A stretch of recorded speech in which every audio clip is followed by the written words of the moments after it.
load thật perfect បាទអញ្ចឹងយើងមកមើលដំណើរការនៃការកាត់ជំហានដំបូងយើងប្រើ trimmer ដើម្បីបង្កើតព្រំនៃការ fade ហើយបន្តមកទៀតយើងប្រើ saver machine cover ដើម្បី clean ខាងក្រោមដើម្បីបិទខ្មៅឲ្យបានសស្អាតហើយបន្តមកទៀតយើង open ក្នុងការដែលយើង fade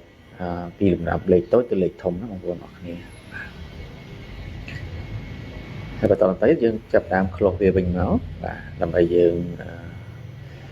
clean ឬក៏យើងលុបសម្រាប់ឃើញកលៈរវាង open ហើយជាមួយនឹង trimmer ហ្នឹងហើយបន្តមកទៀតយើងបំពាក់លេខកន្លះបូកជាមួយនឹងការបើកមុខឬក៏ open ហ្នឹងដើម្បីយើង fade បន្តពីលេខបន្តគ្នាហ្នឹងបងប្អូនអរគ្នាបាទ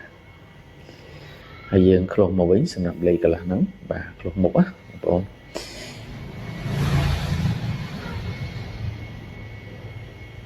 ហើយបន្តមកទៀតយើងប្រើមួយកន្លះហើយយើងបិទមុខណាបងប្អូនបាទអញ្ចឹងការ fade គឺលំដាប់កំណត់នៅតាមលេខនៅពេលដែលយើងគ្រប់គ្រងលំដាប់លេខឲ្យបានត្រឹមត្រូវ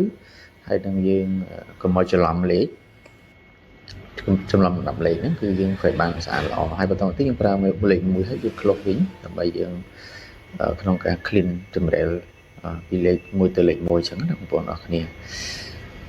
ញ្ចឹងបងប្អូនធ្វើម៉េចក៏ដោយកុំឲ្យច្រឡំលេខហើយនឹង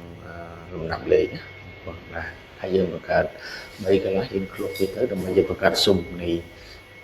ម៉ូដ perfect ម៉ូដនេះបាទបន្តមកទៀតយើងប្រើ1បូកជាមួយនឹង open ដើម្បីយើងការចម្រាលមួយទៀតក្រោមនៅលេខ3ហ្នឹងដើម្បីឲ្យវាមានចម្រាល